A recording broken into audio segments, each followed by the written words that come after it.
Spy X Family has already taken the world by storm. In a collaboration between Wit Studios and Cloverworks, both that were at one point behind the helm of two extremely influential and popular anime. Hold it! The Promised Neverland, Season 2, Episode 11. What a failure. An embarrassment. A sham. A wash. A lie. A waste of time and potential. This series is seemingly a match made in heaven for the two studios. But just why is everyone talking about this anime? Well, it's not just one character's meme faces, or because one is a mother I'd like to friend, or this tall glass of handsome. It's actually a combination of so many different aspects that create quite possibly one of the most fun and unique anime you'll ever see. So this is why Spy Family is so good.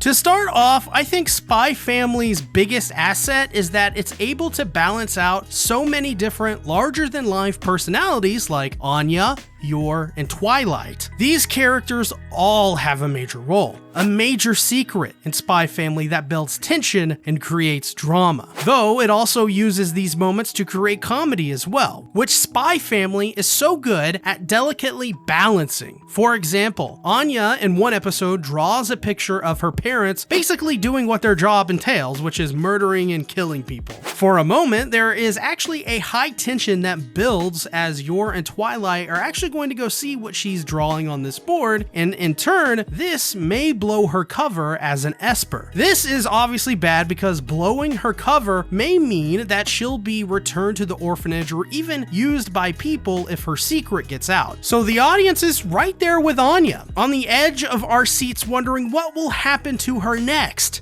Instead, what happens is genius. Yor and Twilight are absolutely confused as to what the drawing even is. And it turns out that while Anya was drawing something pretty exposing for her parents, this tension actually didn't exist except for with Anya. Because we, the audience, are the only ones under the assumptions of their true identities. But in a great reversal, the subversion is that Anya is simply a child, and any drawings by her are taken at face value as a child's random drawings, as they're just often hard to even understand to begin with. The show uses her knowledge of events to create tension, and within the same scene is able to make a rather hilarious moment that's memorable and fun. There isn't a show I have seen quite like this, where it is able to, in mere moments, create a tense atmosphere, and on the flip of a dime, switch it to a totally different tone. I think there is no better example of this than Yor, who represents a lot of these flippant traits within the show itself through her character. Yor is Twilight's wife. She's 27, single,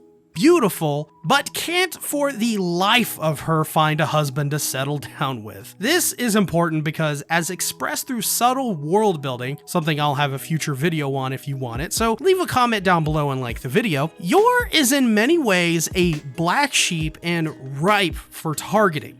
In this world with espionage and communism seemingly at an all-time high, if you are in any way not normal, you can be singled out as a spy and arrested with little to no evidence. So, while Yor has her own happiness to contend with, there are also outside factors, a lot of them, which encourage such a rushed marriage among others. That being said, Yor is a very unique character because while she seems like a beautiful maiden only looking for the perfect husband, in reality, this woman is a cold-blooded assassin. So with that, Yor's personality is nothing but fascinating and equal parts scary. Her almost yandere-esque personality will bleed out as the woman isn't as sane as she may portray herself at times. In a room of people she dislikes, she has to shake off the urges and thoughts of just killing them all right there. And you know she could. This right here is an example of Spy Family's unique approach to dark humor and humor. This anime doesn't make you feel bad for laughing at its dark jokes, and sometimes they don't even register as such. This is in part to Yor's character being so innocent and wholesome when she's normal, and how they're able to so effectively portray both sides sides of Yor without one feeling like it's so overwhelming. Yor isn't a good character because she's an assassin, crazy, or freaking hot,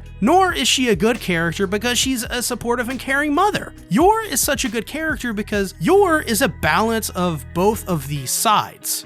You love Yor because she's basically two different types of personalities, a yandere and a mom blended into one character. It's so fascinating. And as an aside, I think that's another reason why Sayori Hayami was selected to play Yor. She can play these roles to near perfection, and without her talent, I think the character of Yor would feel almost hollow. And that brings us to the patriarchal influence in this show, the brains behind the operation. That man, of course, is Twilight, also known as Lloyd. He's a spy, or in other words, a secret agent man. He himself is the most interesting, as we don't really know about Lloyd as a person, more as his role as Twilight and what that means. I think this is brilliant because while we know Yor's and Anya's personalities, Twilight's is so mysterious because, well, it should be.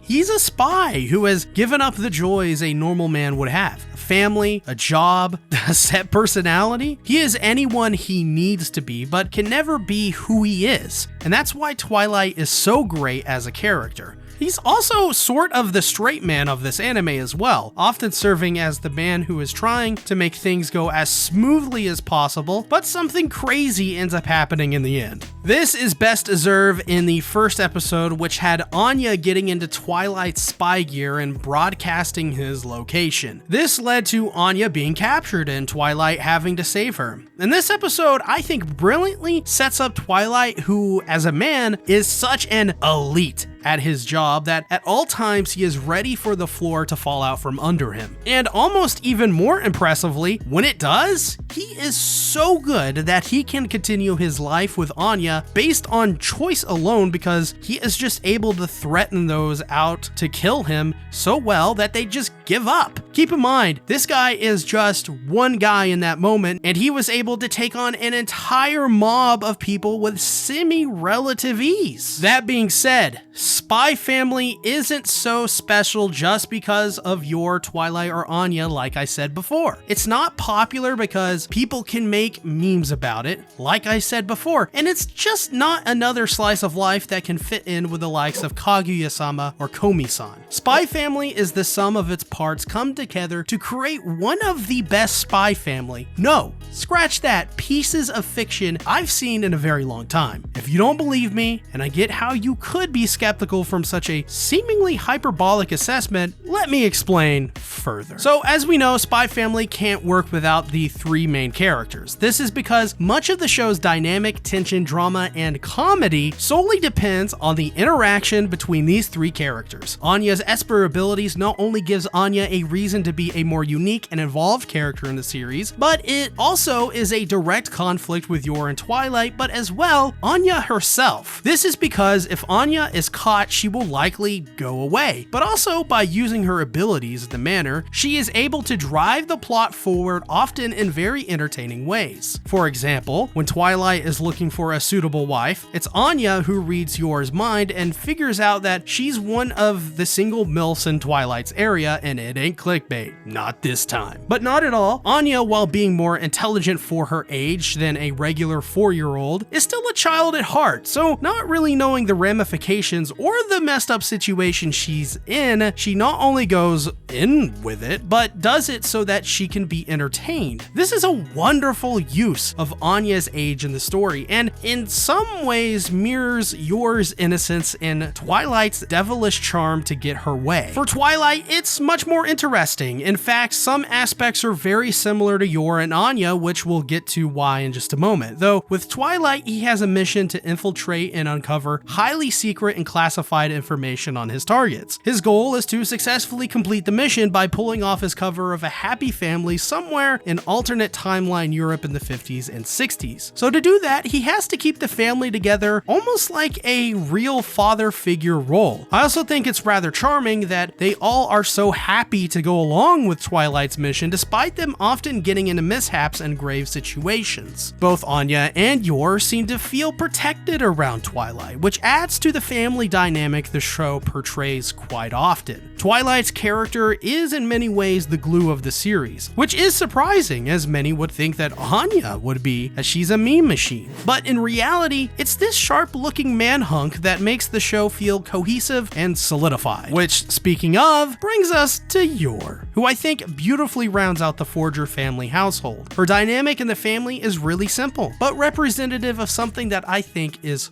pretty wholesome. Yor is the perfect example how the Forger family has no direction on their own, but together are so much better and happier. Yor's goal is to find a husband and build a family, to find her happiness. Yor may have a shady and dangerous job, an illegal one at that, and probably not someone you'd want to date anyhow. In many ways, Yor has no place to go. She's 27 and hasn't found a man, at least before Twilight, but when she found him, things became so much better for her. Yor is the representation of finding true happiness through something we all want, and that's family. That's what we're all looking for at the end of the day. And it's because of that simple character trait Yor has that makes everything start to coalesce. Spy Family doesn't work without Yor because Yor doesn't work without Anya, and Anya doesn't work without Twilight. You came here seeking the answer to why Spy Family is so good. That answer is pretty simple, but much more complicated when you break it down. And that's because Spy Family is a sum of its parts that end up telling the story of a misfit group of people coming together to find something they have always wanted, and that's love. Or in other words, happiness. Through this simple bond that's so relatable, this family that you'd think wouldn't mesh well together at all, prosper in a world full of espionage, mad scientists, and assassins alike.